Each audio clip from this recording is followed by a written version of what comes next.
નમસ્તે મિત્રો, સ્વાગત છે આપનું. આપણે બધા બજેટ સાંભળીએ છીએ, તો તેની આજે ટોક લઈએ. 1733ની વાત છે. ઇંગ્લેન્ડના નાણામંત્રી સર રોબર્ટ વાલપોલે સરકારના જમા ખર્ચનો હિસાબ સંસદમાં રજૂ કર્યો હતો.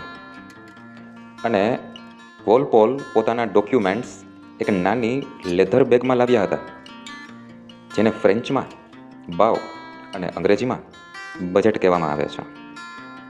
આપણને ખ્યાલ છે, કેન્દ્ર સરકાર સંસદમાં અને રાજ્ય સરકાર વિધાનસભામાં બજેટ રજૂ કરે છે, અને બજેટ રજૂ કરવાની જવાબદારી સરકાર પાસે છે. એટલે બજેટ માત્ર સરકાર રજૂ કરી શકે, વિપક્ષ નહીં. અને આપણને જાણીને અચરજ થશે કે બંધારણમાં બજેટ શબ્દ જ નથી. બંધારણમાં તેને એન્યુઅલ ફાઇનાન્સિયલ સ્ટેટમેન્ટ કહેવામાં આવ્યું છે. અને કલમ 112માં બજેટની સંપૂર્ણ પ્રક્રિયા જણાવવામાં આવી છે. સૌપ્રથમ લોકસભામાંથી બજેટ પાસ થયા પછી જ સરકારને ખર્ચ અને ટેક્સ લગાવવાનો અધિકાર મળે છે. તો પછી પ્રશ્ન થાય કે રાજ્યસભા શું? તો મિત્રો, રાજ્યસભા માત્ર સલાહ આપી શકે છે.